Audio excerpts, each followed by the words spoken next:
Coach? Travis, I know when we talked at the start of the season, you knew this team was going to be good. Did you expect them to start like this? Oh, no, I don't think anybody predicts 19-1 when you start a season with the schedule we've played, but you're right, I did. I talked about way back in August, after spending a week in the gym with them, I talked about this being a pretty special group of kids that would continue to get better, and we've done that.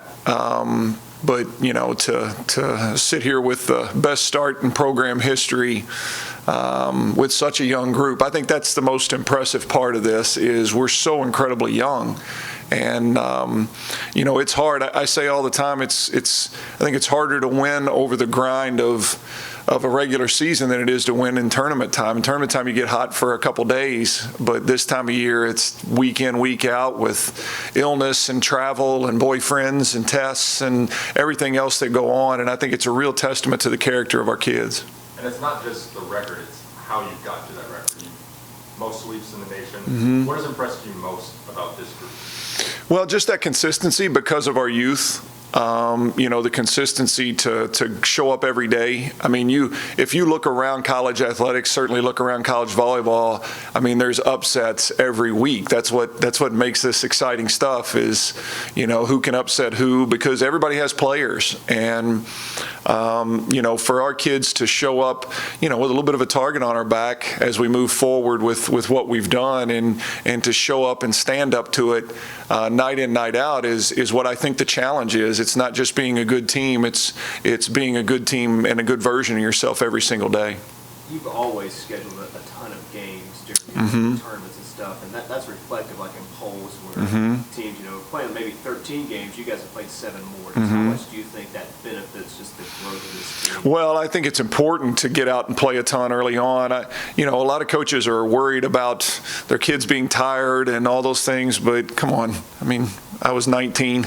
I didn't need a lot of rest back in those days, and these kids all come from club volleyball where they're playing match after match after match after match on a weekend, and so that part doesn't bother me. And I think that, you know, you can practice as much as you want, but there's just no replacing the game experience and getting kids out there in those settings, and so, you know, and it's our time. You know, non-conference is our time of year to go out and try to get some wins that matter come Selection Sunday. You know, in terms of at-large bids and things like that. And so we're out trying to get some of those along the way as well.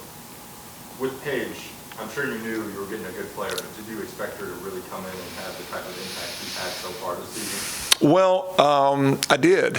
I didn't put that on her because I think that's too much to ask of any freshman coming in the door, but I knew she was that special of a talent. And she is absolutely the glue kid.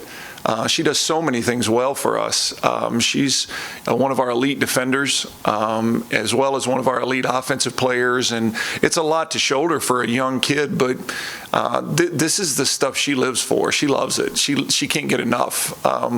You know, we had just made it to the airport last night after those 2 big road wins, and you know, she's sitting right beside me watching film, you know, of her weekend. She loves it. She loves the game, and people that have passion for things usually excel at a pretty high level, and she certainly has that.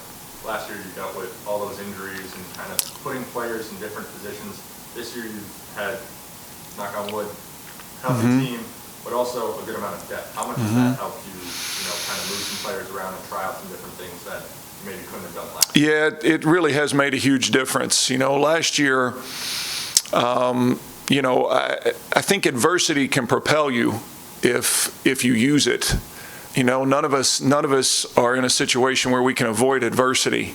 And, you know, the adversity we faced last year made us play kids in a lot of different positions, which helped with our depth. But it also made the old ball coach that's been doing this for 24 years, now 25, really look at what he does and how he does things and what could we be better at. And those are things, I don't think you look that close when you're having a high level of success. And so, you know, we really, you know, I worked as hard in this off season as I ever have as a coach. I have this little book that I bought. It's going to be legendary someday. That sits in my office that I bought for the ride home from the conference tournament last year. I bought a journal, and I sat down for however long it took us to get back from Marshall and just started writing different facets of our program and what needed to be better and how I needed to be better. And that thing grew throughout the spring, and it's made us look at ourselves, and it's made us, remember what this program was built on and get back to having a very clear vision of what our culture is for what we want to be, because the consistency with which we've played this year has everything to do with culture.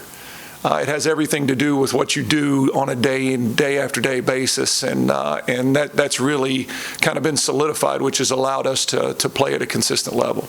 I know when we spoke with Emma and Sophia before the start of the season, they kind of mentioned that culture was kind of back to what they remember during those winning days. Have you noticed maybe a sense of closeness between this team? Maybe it wasn't fully there last year. I have, and again, that's part of what I alluded to earlier about solidifying our culture, and trust is such a big part of it. It's trusting your teammates, it's trusting your coaches, and know that everybody's pulling in the same direction on that thing. And again, I tell our kids this a lot about this season. We're not accidentally where we are.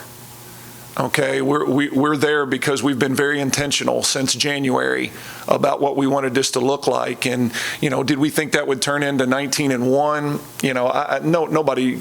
But that's not what our concern has been. It's been about returning to who we are, and it's been a very intentional process to get our team back performing at the level that it's performing right now. Because of the hype, or just the attention that number 19-1 is giving people, you realize there's so much more left to play. Do you have to tell your players that, or just let them know that, hey, it's fine to celebrate that now, but obviously the goal and the culture that we're trying to build is a much bigger idea than what that is? Well, I think it's just about reminding them that, we talk about influence all the time and influencers, and reminding them that none of it's by accident. Like, we're where we are because of the way they've approached things on a day-in-day basis, and where we will go from here will also be dictated by that. And this is a really grounded group. They're young, they're hungry to get better. They're in the gym when I walk in the gym most days, and they're already working on things. And this is a group that very much deserves the attention that they're getting. Obviously this is not a clip you can use yet, but we hope to be in the top 25 by the end of the day. We were 26 last week, and if we're not, you can junk this part of it. But if we are, then you got your clip that you want for us being in the top 25, I guess. But again, it's all been very intentional. Our kids understand that if we're going to do it, that it has to be something we do every day. And so I'm really happy for them to see some of these things happen, but I don't worry that's going to make them complacent, because because of how last year went, they've seen what happens when you don't do things the right way and don't pay attention to detail and don't have a huge buy-in and don't do all those things. And so I don't worry about this team. Look, we've got a lot of challenges ahead of us still, and you worry with a young team that as the year wears on that these young kids are going to wear down. This gets longer than what they're used to. And could that still happen to this group? It could. It could very well happen to this group. We're vulnerable every day because as this thing wears on, but they will. I'll go to war with this group any day. They're going to give me everything they have, and if we hit a wall, then it's just a wall that we'll have to find a way to push through. But this group does things the right way, and they're having the year they're having not because of the guy sitting on the sideline. They're having the year they're having because they're very intentional about their work ethic every day. And they're very willing to look at where we need to be better.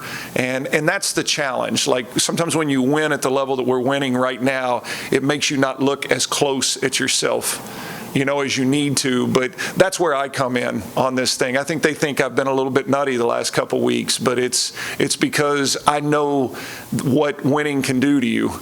And I know that it can make you not sweat the details sometimes, and that's not going to get us where I want to go with this group. And so this is where I have to make sure that I'm on top of those things, and I will be. So you mentioned as long as you've been coaching, even this offseason, you did some reevaluating. So how are you in year 25 different? Sometimes I just have to remind myself of things. Sometimes I get so wrapped up in this that I forget that they're kids. And I forget that this has to be fun. I get that they have to be able to enjoy this along the way. And these kids work just as hard as any kid I've ever coached, but it's different now, and you have to, I get pretty, as things get better and better in a season, I get wound a little bit tighter and a little bit tighter as we go, and I have to remind myself that they're doing all the right things, and that this has to be a process that they enjoy, and those things can coexist. You can work your tail off and enjoy it at the same time. And so what I spent my time with in the off season was just, these kids in our program now, this has been the whole basis of it. These kids in our program now come here and they look at WKU volleyball and they're like, well, they're going to win 25. Like, that's what we do. That's what we do here. But it doesn't automatically happen. And we have built our program with a chip on our shoulder always. We have built our program, and yes, we win 25, but we win 25 grinding it out and finding a way to win on days when we're not at our best, or upsetting teams from power conferences, or, we're not, because we've been one of the best teams in the country doesn't mean we can just show up and be one of the best teams in the country. And we've really worked on remembering how we got where we are. And returning to our roots a little bit as a program, and getting back to just being a grinder and being a hardworking team. And this team is the epitome of that. We may get beat moving forward. I'm certain we will from time to time. But I can promise you there's nobody working harder than the kids in our gym. And what more can a coach ask?